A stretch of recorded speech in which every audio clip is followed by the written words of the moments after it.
मीमांसा civil service academy में आपका स्वागत है। ये लेक्चर करंट का है और इसमें हम चर्चा करेंगे आर्थिक सर्वे 2024 का। अब क्वेश्चन ये उठता है कि ये आपके लिए महत्वपूर्ण क्यों है? ध्यान रखना, जो आर्थिक सर्वे है, जो आर्थिक समीक्षा है, वो हर साल प्रस्तुत की जाती है। कब? बजट के 1 दिन पहले प्रस्तुत की जाती है। तो सिंपल सी बात है, इसका संबंध किससे है? बजट से है। जो आर्थिक सर्वे होता है, उसका संबंध जो है पिछले 1 साल के दौरान देश की आर्थिक स्थिति क्या रही है, इसके बारे में चर्चा करता है। तो इसके भाग 2 हैं। पहला भाग है कि जो आर्थिक स्थिति है, पिछले 1 साल के दौरान जो देश की आर्थिक स्थिति कैसी रही है, उसके बारे में बताता है। और दूसरा भाग क्या होता है? दूसरा भाग होता है कि हमें इस स्थिति के अनुसार भविष्य में हमें किस प्रकार की नीति बनाना चाहिए, इसके बारे में ये एक दिशा निर्देश प्रस्तुत करता है। इसलिए आर्थिक समीक्षा अगर इस पॉइंट में देखा जाए तो आपके लिए महत्वपूर्ण बन जाता है। ठीक है?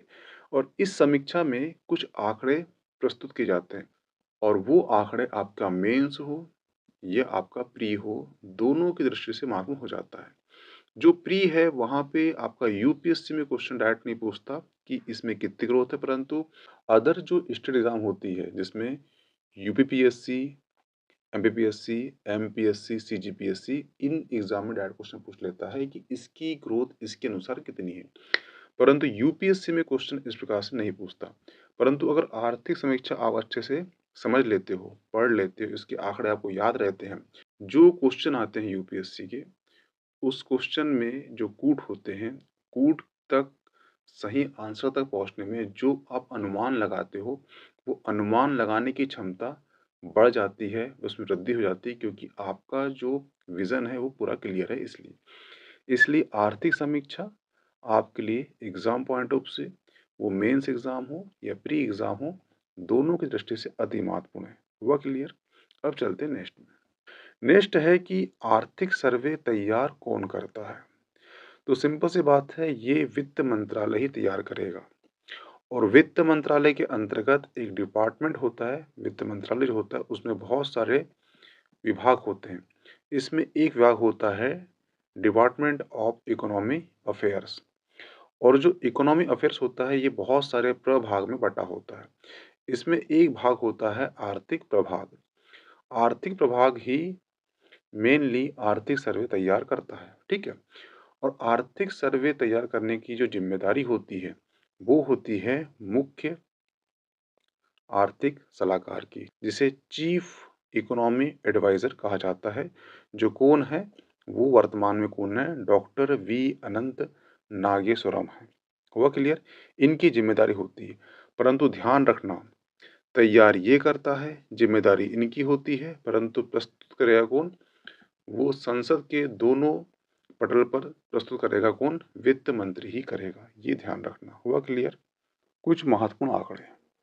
ये आंकड़े आपका मेंस हो या प्री हो, दोनों की दृष्टि से अति महत्वपूर्ण है। क्योंकि डायरेक्ट आपका मेंस में क्वेश्चन आएगा तो ये आंकड़े आप पुट कर सकते हो मेंस में, परंतु प्री में ये आपका विजन क्लियर करता है सही आंसर तक पहुंचने के लिए। परंतु जो अदर स्टेट एग्जाम है वहाँ पे डायरेक्ट पूछ लेगा कि हमारी जो आर्थिक विकास दर थी पिछले वर्ष कितनी थी, वर्तमान में कितनी है।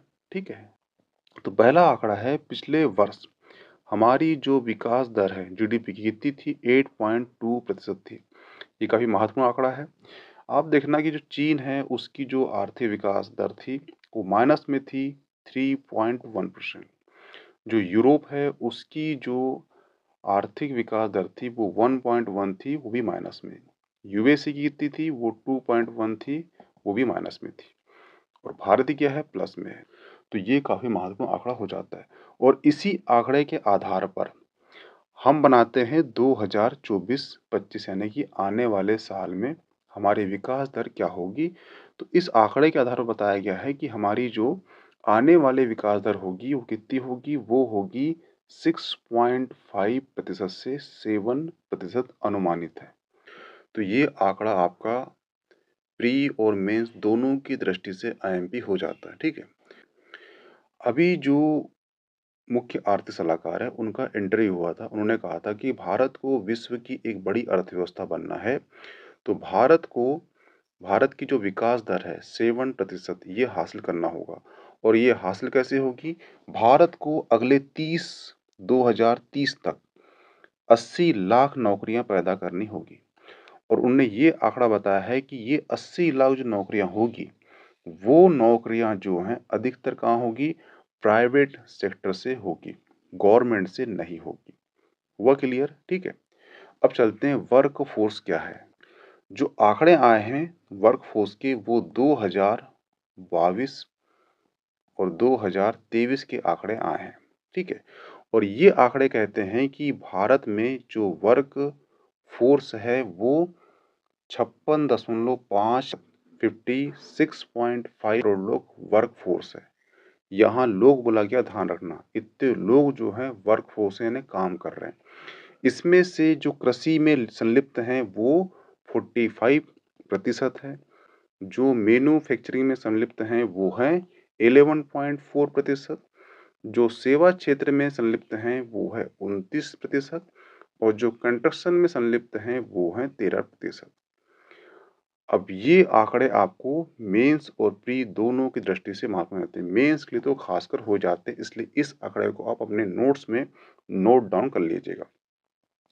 अगर आप देखा जाए तो इसमें टोटल लगभग 57 जो करोड़ लोग हैं वो अपना खुद का काम कर रहे हैं, निजी काम कर रहे हैं।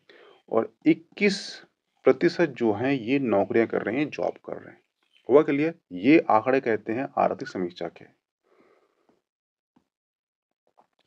चुनौती क्या है? तो देखना, चुनौती है यहाँ पर जो कृषि में संलिप्त कितने हैं? कृषि में है 45% संलिप्त हैं। ठीक है। तो चुनौती ये होगी कि हमें कृषि में जो 45% जो वर्कफोर्स यहाँ पे लगा हुआ है उसे मोल्ड करना है, उसे कन्वर्ट करना है किसमें? मैन्युफैक्चरिंग में, सेवा में और कंस्ट्रक्शन में। अगर हमने यहाँ पे मोल्ड कर दिया तो हमारा जो जीडीपी ग्रोथ है वो बढ़ जाएगा। हुआ क्लियर? ये हमारी चुनौती है, इन जो वर्कफोर्स को यहाँ पर हमें कन्वर्ट करना है। ये मेन हमारा चुनौती होगा। हमारे जो मुख्य आर्थिक सलाहकार हैं उनका अभी इंटरव्यू हुआ और उस इंटरव्यू में उन्होंने 3 या 4 मुख्य बातें की है। उसमें पहली बात ये है कि जो हमारा मैन्युफैक्चरिंग सेक्टर है, जो हमारा एमएसएमई है, इसकी हालत ख़राब है और ये भारत में सर्वाधिक जॉब देने वाले सेक्टर हैं। तो ये एक चुनौती बना हुआ है। दूसरी बात इन्होंने कही कि जो हमें 7% ग्रोथ रेट हासिल करना है तो हमें 80 लाख नौकरियां पैदा करना होगा। परंतु यही बात इन्होंने कही कि हमारा जो देश है वो कृषि प्रधान देश है और जो कृषि है उसके प्रति हमें अपना नज़रिया बदलना होगा। हुआ क्लियर? और ऐसी बात ये फर्स्ट टाइम की गई है। तीसरी मुख्य बात ये भी कही है कि जो आर्टिफिशियल इंटेलिजेंस है और जो ऑटोमेशन है ये भारत में या विश्व में जॉब खत्म कर रहे हैं। और ये भी कहा है कि जो एआई है यानी जो आर्टिफिशियल है और जो ऑटोमेशन है ये विश्व की अर्थव्यवस्था में क्रांति लाने के लिए तैयार भी है। तो हम एआई या ऑटोमेशन से हम भाग नहीं सकते कि इसे नियम बनाकर इसमें नियंत्रित कर दें। ठीक है, कानून बना के इसमें नियंत्रित कर दें, ऐसा बिल्कुल नहीं कर सकते। हम इससे भाग नहीं सकते। भागने के अलावा हम इन क्षेत्रों में ऑटोमेशन हो या एआई हो, इन दोनों क्षेत्रों में रिसर्च को बढ़ावा दें, क्योंकि एआई और ऑटोमेशन इस पे नियंत्रण करना मुश्किल है। इसलिए इस पे रिसर्च बढ़ा दी जाएगी, जो हमारी समस्या है वो कुछ हद तक हल हो सकती है। हुआ क्लियर? तीसरी बात इन्होंने कही और वो शानदार बातें हैं कि जो चीन है उसकी जो ग्रोथ रेट है वो कम है, यानी कि उसकी जो आर्थिक नीतियां हैं उसमें कोई बदलाव हुए हैं जिससे उसकी जो जीडीपी है उसमें गिरावट आ गई है। इस कारण से जो विश्व के अन्य देश हैं वो चीन की तुलना में भारत को अधिक तरजीह दे रहे हैं। इसलिए भारत के लिए एक अच्छा पॉइंट बन जाता है, अच्छा समय है कि भारत जो है मैन्युफैक्चरिंग में अपना हब बना ले। परंतु समस्या कहाँ आएगी? समस्या उन्होंने ये बताया कि समस्या आएगी हमें कच्चा माल कहाँ चाहिए?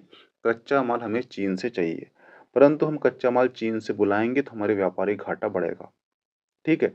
परंतु हम इस व्यापारिक घाटे की जो भरपाई है, ये मैन्युफैक्चरिंग जो हब है, उससे पूरा कर सकते हैं। और ये था जो वी अनंत हमारे जो मुख्य आर्थिक सलाहकार हैं, उनके इंटरव्यू में कुछ-कुछ बातें की गई थी। तो ये बातें आपको मेंस में, इंटरव्यू में और प्री में आपको क्वेश्चन हल करने में आसानी जाएगी इस इंटरव्यू से, ठीक है? तो यहाँ पर लेक्चर समाप्त होता है और इस लेक्चर में कुछ आंकड़े दिए गए हैं, वो आंकड़े आप नोट डाउन कर लेना ताकि आपको प्री हो या मेंस हो या इंटरव्यू हो, वहाँ पे आपको ये यूज़फुल हो जाए। ये पीडीएफ आपको मीमांसा सिविल सर्विस एकेडमी का टेलीग्राम चैनल वहाँ प्राप्त हो जाएगी। प्लीज़ जॉइन कर लीजिए। Okay, thanks.